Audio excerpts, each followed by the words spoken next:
Hello and welcome once again to Crimewatch UK, where we're hoping you may be able to help with information on any of the cases we're going to be seeing this evening. The police officers here tonight are investigating 16 cases around the UK, from Strathclyde down to Devon. If you see anything at all you think you might recognise or know something about, please do call us. The number, as always, here to the studio is 01811 8055. Last month, almost 1,000 viewers saw something on Crimewatch that they recognise. In fact, 10 people have since been arrested since that last programme on charges ranging from aggravated burglary to attempted murder. A total of 188 people have now been arrested as a direct result of Crimewatch UK. If you live in Kent and if you've brought any double glazing this year, you might be able to help solve our first case tonight. Since last Christmas, David Short had worked for Danem Windows as their East Kent representative. 10 weeks ago, on the evening of Thursday, the 22nd of September, he was murdered. Despite quite precise information about his movements that night, police have so far drawn only blanks in the search for his killer. Our reconstruction begins in the seaside town of Broadstairs, where David lived. Broadstairs is a popular holiday resort between Ramsgate and Margate on the southeast coast. Perched high above the town is Bleak House, which a century ago inspired Charles Dickens' novel. David Short was 36. He'd lived in Broadstairs for most of his life and had done a variety of jobs. Every day he exercised his dogs around the Ethel Road area, where for the past 9 months he'd lived with his common-law wife, Michelle. 2 years ago, David was working in a well-known local hotel as a barman. One night, a barmaid recalls there was a visit by 2 men. Oi, mate, any more trouble from you, and I'll bleed and kill you. Have you got that? What was that all about? Nothing. A week later, David reported to work with a swollen face and black eyes. David used to frequent various night spots in Margate and Ramsgate, and police are anxious to talk to anyone who may have seen him in these clubs. They'd also like to speak to somebody called Mags, who David met apparently while working as a barman.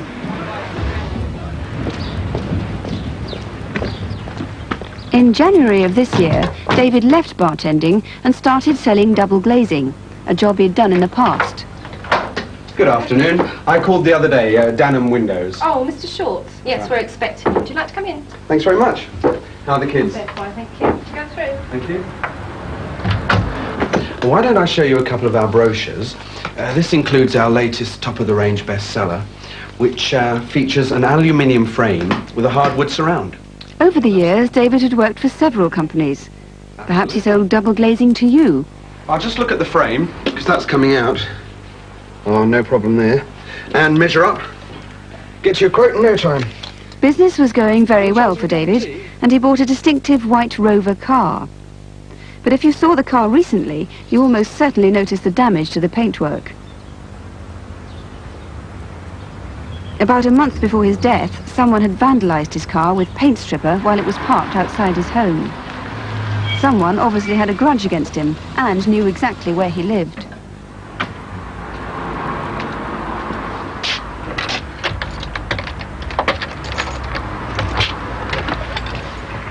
Two weeks before David was murdered, a neighbour noticed a short, dark-haired man with a moustache arguing with David on his doorstep.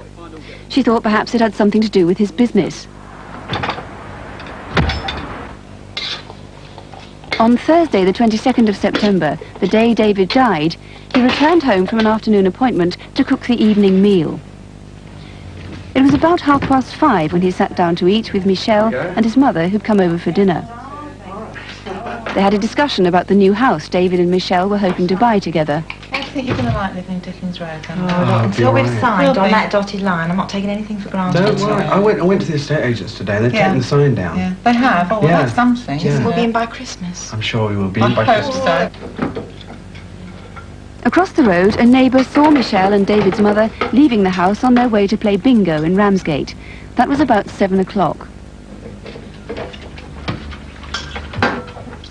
10 minutes later, she saw David leaving, smartly dressed and carrying a briefcase.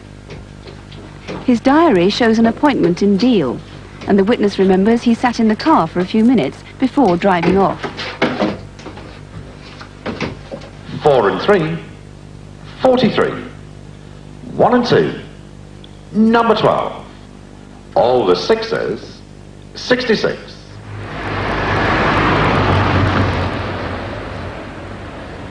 It was 9:15 when David returned home. There was a yellow Vauxhall Chevette parked across the road. It had broken down and the owner had gone off for help. At 9:15, just around the corner from David's home, a witness on St. Peter's Park Road saw a motorcyclist preparing to ride off. Police would like him to come forward. At about 9:20, the owner of the broken-down Chevette came back with his brother. They've told police that in the 20 minutes or so it took them to tow the car away, they don't remember seeing the white Rover. So had David gone out again? And if so, where? At about the same time, 1/4 mile away, another witness saw 2 men shouting in a car. The woman and child walking nearby may remember seeing the orange or red-coloured old-type saloon car.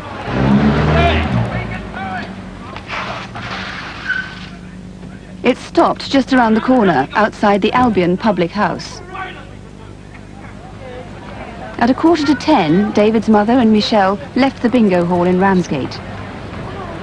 In the 15 minutes it took them to get home, David was murdered. His body was lying on the pathway by 2 broken milk bottles.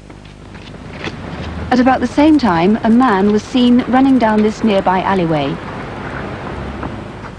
When the police and ambulance arrived, it was discovered that David had been sprayed in the face with CS gas and hit on the head twice with a heavy object. Delta Alpha 30, Delta Alpha 30. Well, in charge of this case is Detective Chief Inspector David Birchall. Mr. Birchall, what sort of man was David Short? Well, to be frank, he wasn't very popular. He was a person who had many threats made to him. 2 people, some 2 years prior to him being murdered, threatened him in the Castle Keep Hotel where he worked, and shortly after that he was beaten up.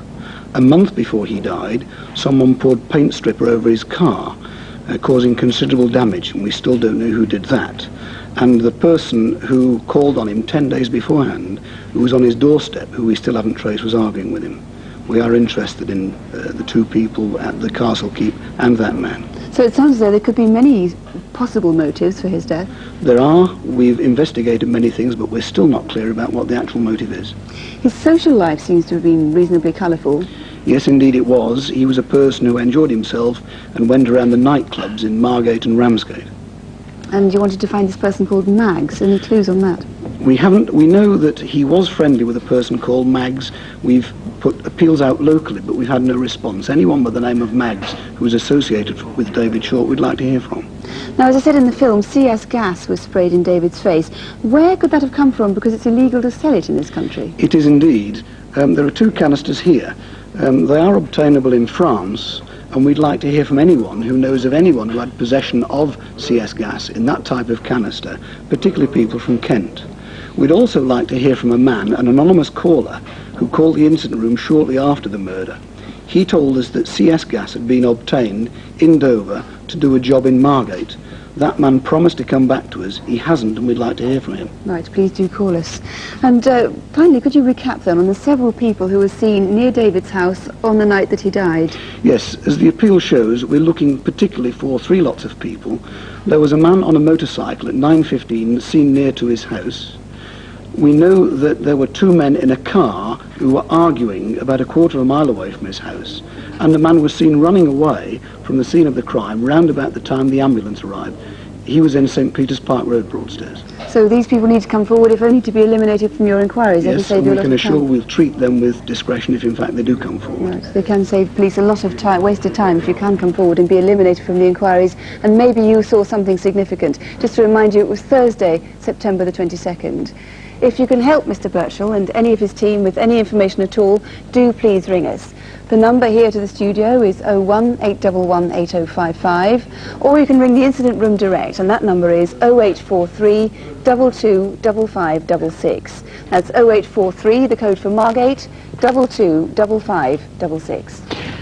Let me tell you more about what happened after last month's programme. The biggest activity that night was prompted by calls about the Preston bank raid. The manager of the NatWest Bank there had been kidnapped and his wife and daughter were taken hostage. Then the entire bank staff was held at gunpoint and locked in the vaults while the gang made off with over £500,000. As a result of Crimewatch, the police are now following a new line of inquiry. But they'd like to know in particular more about a red Ford Escort van, registration number B311HSC. It was stolen on the 4th of August and then abandoned after the robbery. They'd very much like to know if you'd seen where it had been kept in the 6 weeks in between. On the murder of Michael Williams in North London, there were 120 calls to the studio and to the incident room. No positive results so far, but police are anxious for 3 of those people to ring back. There was a man calling himself Paul who said he recognised the artist's impression of a man seen in Highgate Wood. Somebody else rang to say that they had found Michael's access card and had used it without realising its significance. But perhaps the most important call of all came from a security guard who said he had seen Michael leaving East Finchley tube station with another man on the night he died. So police would like all those 3 people please to ring again. If you're watching, call please either to the studio here or to the incident room, and that number is 01803 3311. 01803 3311. Now to photocall, people caught on camera whom police would like to interview. Maybe there's someone in these videos and photographs that you know. To take us through them, here's David Hatcher. First, on the 18th of August, this man held up and robbed a London branch of the Abbey National Building Society. He escaped with over £2,000. He has short, ginger hair, is of medium build and 5 foot 10 inches tall. Then, in September, this man began a series of raids that are all linked to that Abbey National robbery. The total haul is over £14,000. We have 2 possible theories about this one. It could be the same man dyeing his hair between raids, or it may be 2 men who are part of the same team. Look at them again. The dark-haired man is also 5 foot 10 inches tall and was wearing a white shirt and black jacket. If you know who he is or who they are, please ring us. Next, my colleagues in Essex want to speak to this man, Raymond John Amis. He may have information about a series of frauds committed in and around Essex. A total of 38 in 2 years, in which over £8,000 has been netted. At this car sales garage in Grays, Essex, a conman convinced staff that their absent colleague had ordered video equipment. They paid up, but, as in the other 37 cases, the goods never appeared. Amos is described as 37 years old, 5 foot 9 inches tall, plump, with dark thinning hair and a scar on the left-hand side of his forehead. If you've seen him, call us now. About 4 p.m. on Friday the 30th of September, a man entered the Leeds Permanent Building Society in Duke Street, Glasgow, and threatened one of the cashiers with a gun. He got away with almost £7,500. We'd like to speak to this man. He's described as in his early 30s, about 5 foot 8 inches tall, slim, with dark brown collar-length hair and brown eyes. He was unshaven and was wearing a navy blue zip-up jacket and a green t-shirt. If you know him or any of our other photo call faces, please get in touch. The number to call, 01811 8055, 01811 8055. Some more news now from last month's Crimewatch. Police asked for information about a robbery at an office in Northampton. The owner of the firm surprised an intruder and was attacked with an axe. His arm was badly injured. As a result of a call to the programme, a 14-year-old boy was arrested in Milton Keynes the following day. He's been charged with aggravated burglary and he'll be appearing in juvenile court early in the new year. We showed pictures from a security camera in a plant hire shop of 2 men who obtained thousands of pounds worth of equipment using a stolen driving licence. Several viewers thought they recognised the pair, and as a direct result, 2 men have been arrested and charged with obtaining property by deception. Photocall, not surprisingly, often yields results, and last month we showed the picture of Leslie Baptiste, whom police wanted on warrant for offences involving a fraud. A few days after our programme, he walked into a City of London police station with his lawyer and gave himself up. He's now serving a 3-year prison sentence for fraud. Well, now we go to Liverpool. Detectives have asked us to help them find a killer who appears to be deranged. In fact, some newspapers have likened it to a Jack the Ripper crime. The facts are that someone, or conceivably several people, killed a prostitute and then mutilated her body. The victim, Linda Donaldson, was found 18 miles away at Winnick Lane near Lee. Helen Phelps takes up the story.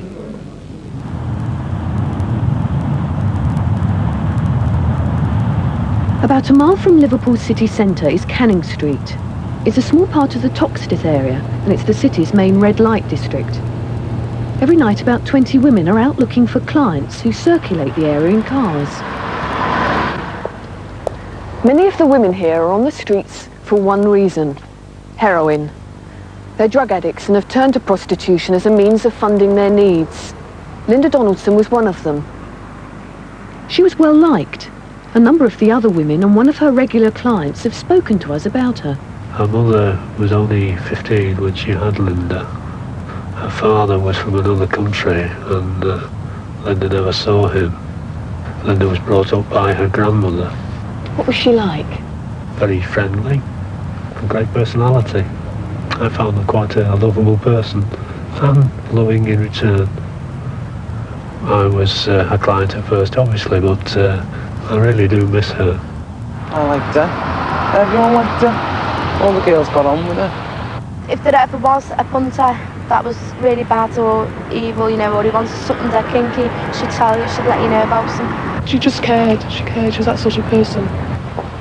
Linda was careful in a number of ways. She regularly visited this clinic, which was set up to prevent the spread of AIDS by distributing free needles and condoms. And she took clients home by a back alley, back Canning Street, so as not to offend neighbours.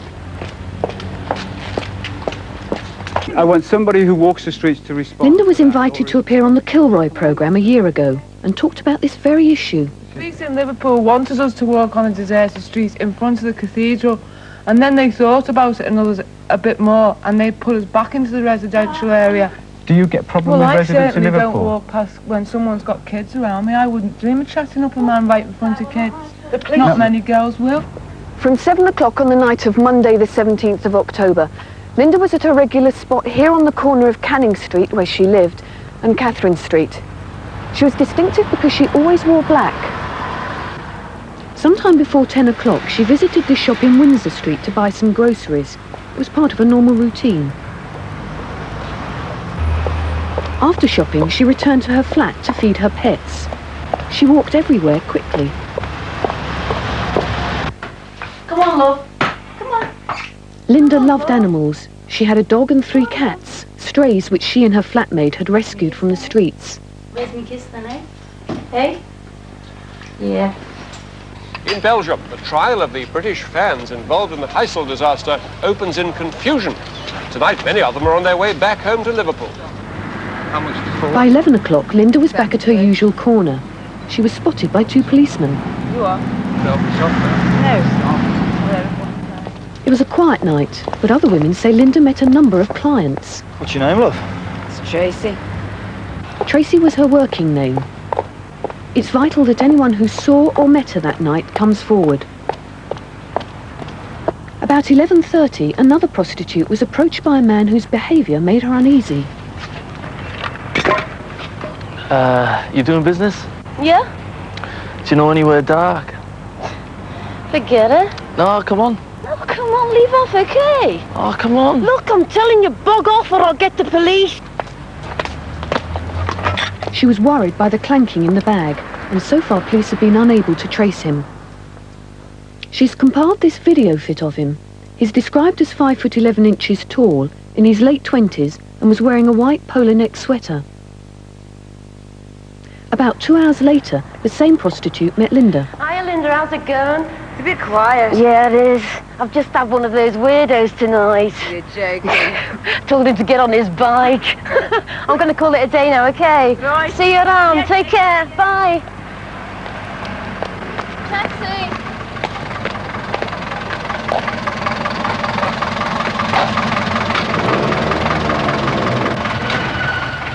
As she got in, she noticed Linda moving towards a dark car which was pulling into back Canning Street.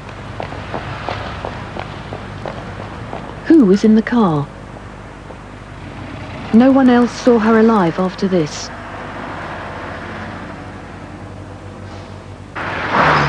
Just over 4 hours later, 18 miles away, a maroon Ford Granada Mark II was spotted parked in Winnick Lane near Lee.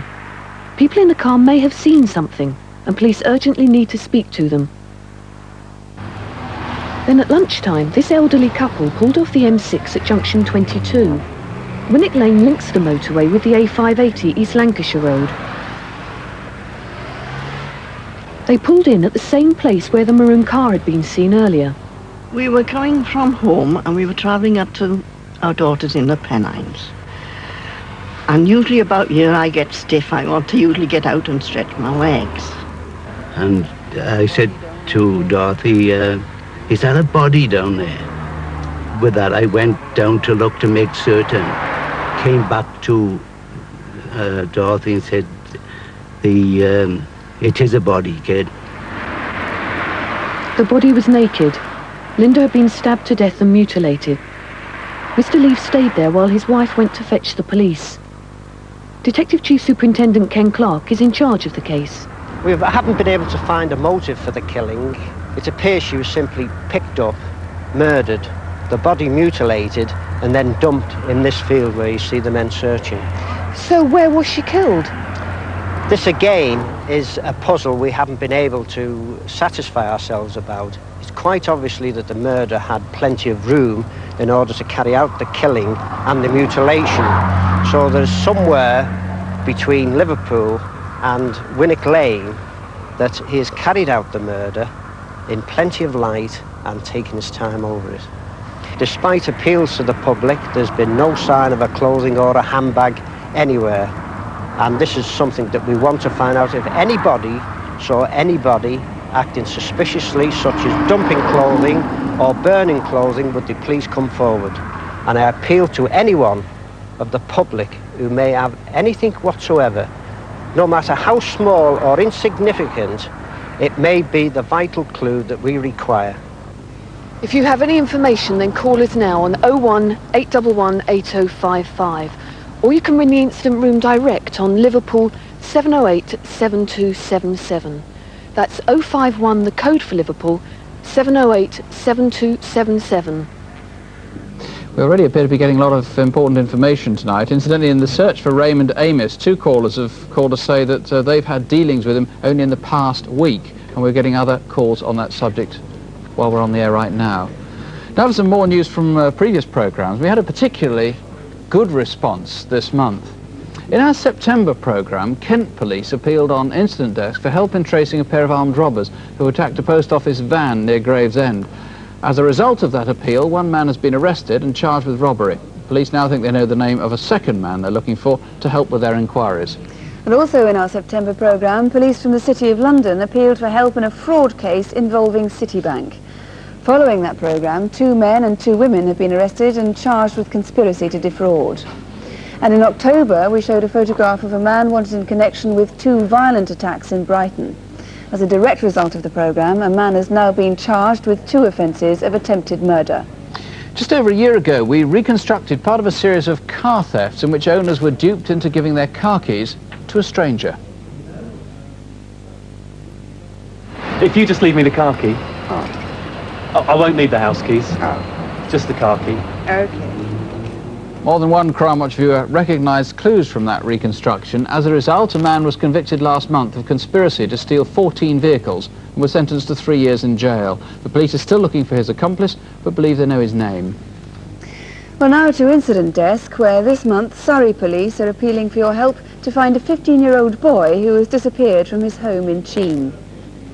Merseyside police need information on the rape of a young woman by a man with a distinctive tattoo on his right arm.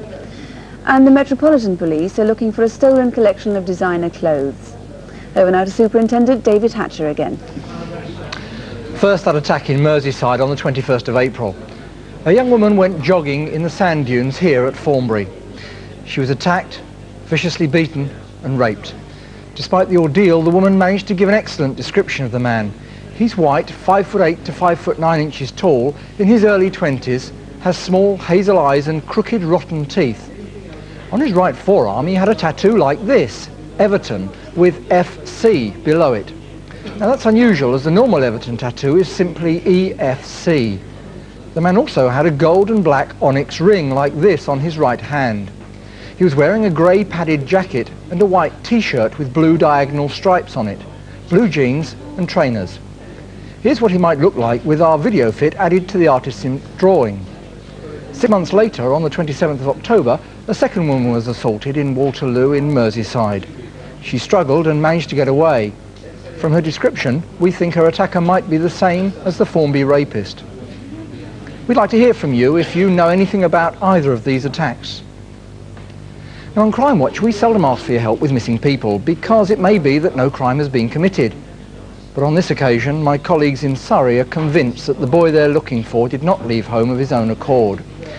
15-year-old Lee Boxall disappeared on Saturday the 10th of September. He was last seen at 1 p.m. that afternoon in Sutton High Street. Lee is an avid football fan and supported Sutton United, but they were playing away in Lancashire, so he might have gone to another match. He could have gone to Selhurst Park to watch Charlton against Millwall, or to Plough Lane to see Wimbledon play West Ham. He might even have watched local non-league team Carshalton Athletic playing at their ground in Colston Avenue. Lee is slim, about 5'6" tall and quietly spoken. He was wearing a Flintstones t-shirt like this one and faded black jeans. It's now almost 3 months since he went missing. If you've seen him or know anything about his disappearance, please get in touch. There is a reward for information as to his whereabouts. Merseyside police need your help to find the killer of a 23-year-old man from Walton. And on Tuesday the 15th of November, James Gibson was murdered on Alderville Road. He was just yards from his home when he was approached by a gunman and shot at point-blank range. This man was seen getting into a black car after the shooting. He's in his late 20s, about 5'10" tall and of muscular build. And the following day, a black MG Maestro, registration number B809GUP, was found abandoned 2 miles from where James Gibson died. We now know that the car was stolen from Chester 5 days before, but where was it kept in between? If you recognise the man in the artist's impression or know anything about that black car, ring us. Next, British Transport Police in London need your help in solving a shocking crime that took place on London's underground system. On Sunday the 23rd of October, just before 4 p.m, a woman got on the Central Line tube at Ealing Broadway. When the train reached East Acton, 2 men who may have got on earlier sat beside her. It was unusual because the train was fairly empty. When she attempted to get off at Shepherd's Bush, the men threatened to kill her and forced her to stay on the train. This is a video fit of the man who sat opposite her. He's described as about 25 years old, just under 6 feet tall, well built, with a deformed upper lip on the left-hand side. His accomplice was younger and thinner. Her ordeal continued for 21 stations through the centre of London, and the train eventually reached Gants Hill at about 5:15. The men forced her off the train and then raped her in the station toilets.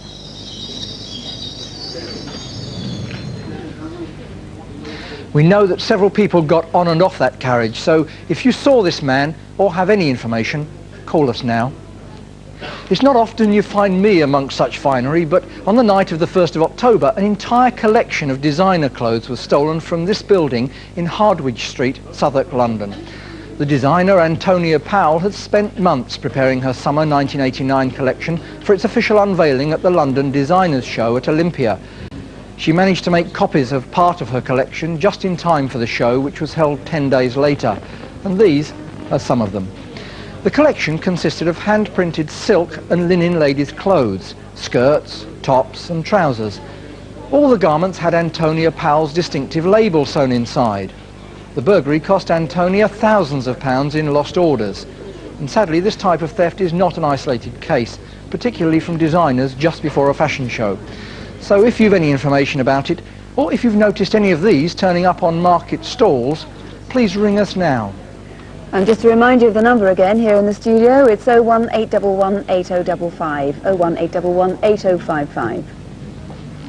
Over the past 10 years, banks have tightened up their security measures against armed robberies.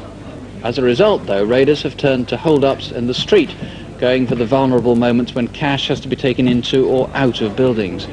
These attacks have in part transferred the risk from bank staff to security guards, but also to passers-by. Our next appeal is about one such raid which took place in Grays in Essex, where dozens of people were in the line of fire. The only actors in the film that follows are those who play the robbers. The witnesses all reenact the parts they played themselves. The reconstruction begins a week before the raid in a quiet road in Grays called Parkside. I looked out of the window and saw a young man get out of the car. I just thought, I wonder what he's doing. And so I went to the door, opened the door and went out as he was walking down the road. He turned round and looked at me, and I looked back at him and then came in. I was going to shout, "What are you doing parking there?" But I thought, oh, mustn't be that nosy. In this road, it's very narrow, and cars just don't park outside my house unless they're visiting. 1 week later, on the eve of the robbery, 3 vehicles were stolen in different parts of London. This 750cc Honda was taken from Lee Street, Hackney. This 750cc Suzuki was outside a motor parts shop in Godstone Road, Kenley, near Croydon. And this metallic grey Sierra was stolen from Perry Rise in Sydenham.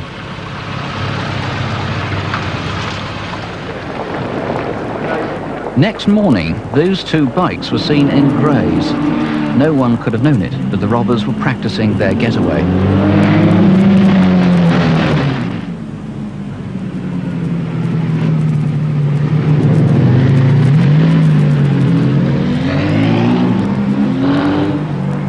In this alley by the State Cinema, they were seen talking to a man who was carrying a sports bag.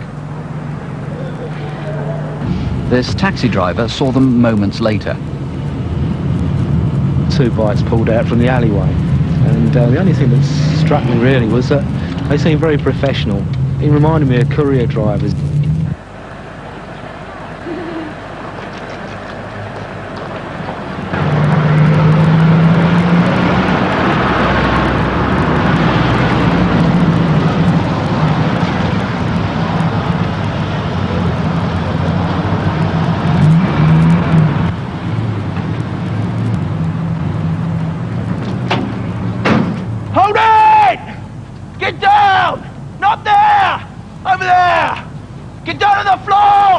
Keep your heads down! Don't move!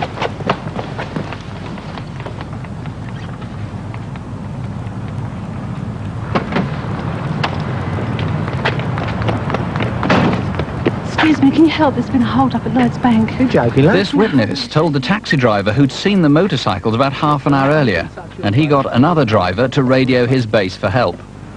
06 to back. This motorist, meanwhile, was looking for a parking space, but changed his mind. What's going on here then? It's an armed robbery. Has anybody called the police yet? I don't know.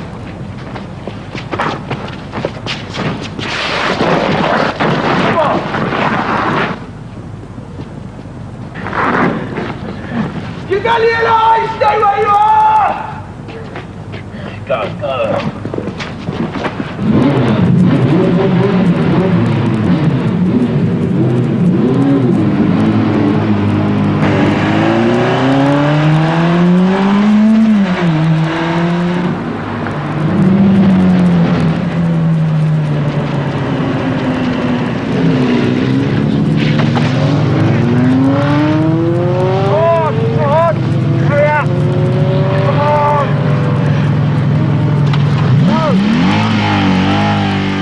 They left behind £25,000. Did you see them weaving past traffic on Orsett Road? You might have noticed that the pillion passengers weren't wearing helmets.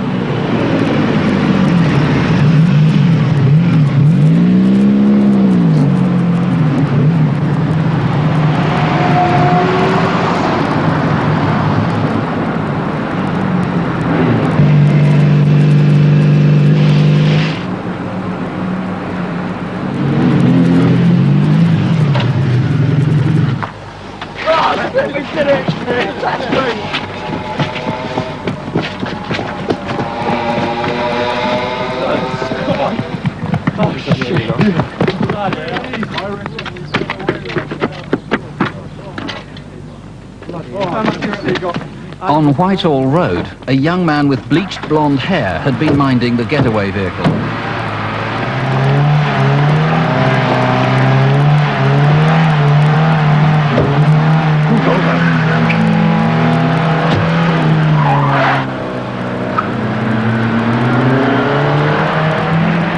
The blue hatchback has not been traced, but the Sierra was abandoned outside the bungalow in Parkside Road, where a blue hatchback had been seen a week before.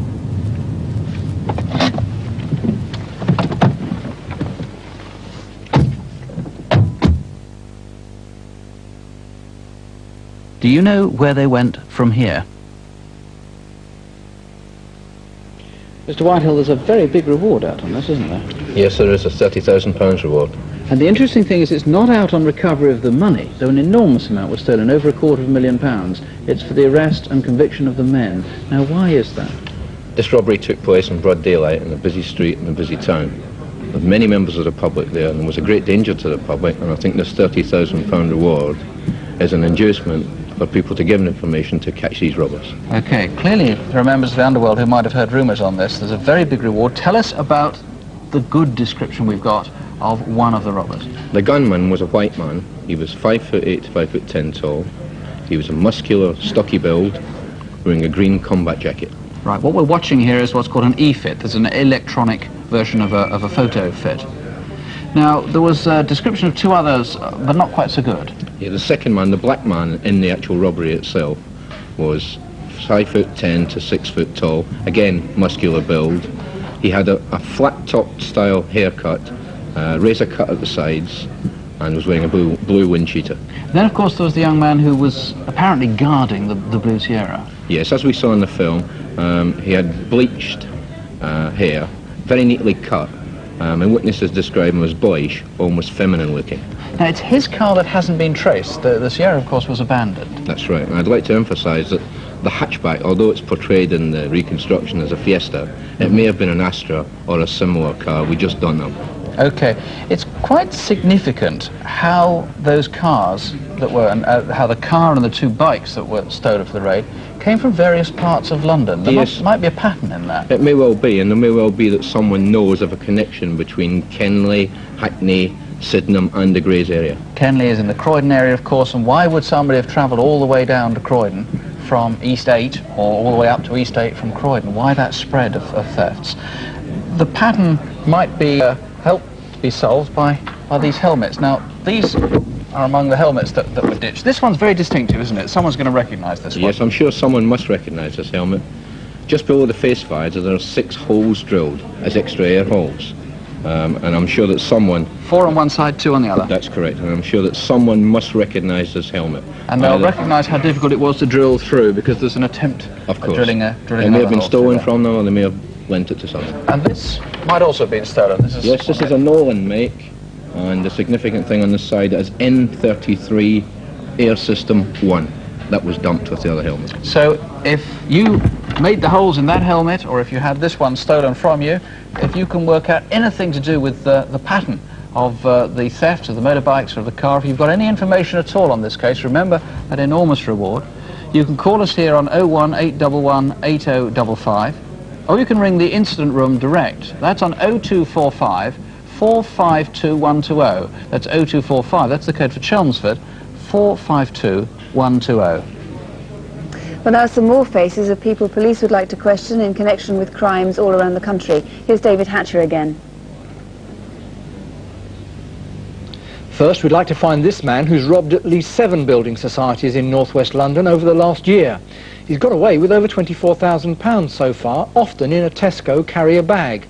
He's armed with a handgun, and he's becoming more confident each time he strikes, even threatening other customers. He's in his late 30s or early 40s and has a London accent. If you think you know who he is, please let us know. Devon and Cornwall Police would like to speak to John Cheeseman and Jacqueline Brown. They may have information about some bizarre discoveries made by Dartmoor National Park Rangers in April and May of this year. The cut-up shells of new cars were found dumped on the moors near Oakhampton in Devon. They're from at least 11 top-of-the-range Fords worth over £100,000. Most of them had been stolen from Exeter and had probably had the parts sold off as spares.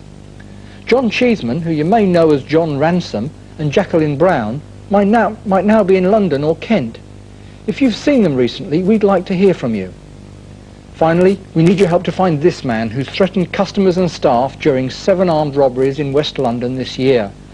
He usually wears a flat cap and bomber jacket and always carries the same black holdall and black automatic pistol. He's only left empty-handed on 1 occasion, and his total haul in London now exceeds £20,000. Just 2 days ago he struck again, but this time in Walsall. He's described as being 30 to 35 years old, podgy and only 5 foot 6 inches tall. If you recognise him or any of the other faces we've shown tonight, call us now. The number to call is 01811 8055, 01811 8055. We've been receiving some promising calls on most of our cases tonight already. A caller to Southgate Police Station has some important information on the murder of David Short, and police believe this is a genuine call. He does seem to know a lot, and they'd be very pleased if he'd phone again. There are 1 or 2 more questions they'd like to ask, so please do ring back if you can.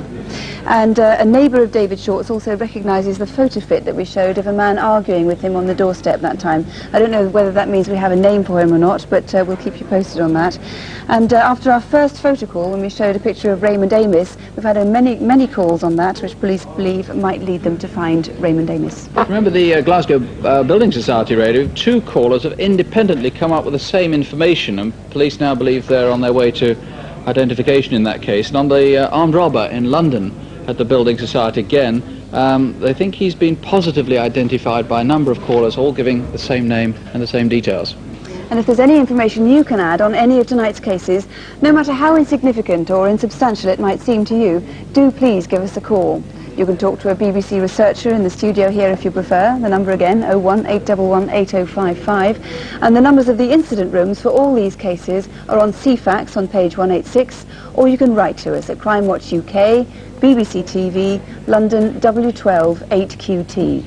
If you want to see more of what's happening as a result of the calls that are coming in, please join us for Crimewatch Update at 11:45 tonight, or there's a further update on Open Air at about 11:50 tomorrow morning. We'll be back with our next main programme in just over a month from now. That's after Christmas and the New Year holiday. In fact, it's on the 12th of January. From all of us at Crimewatch, have a marvellous, carefree and crime-free Christmas. And whatever happens, don't have nightmares, do sleep well. Good night. Good night.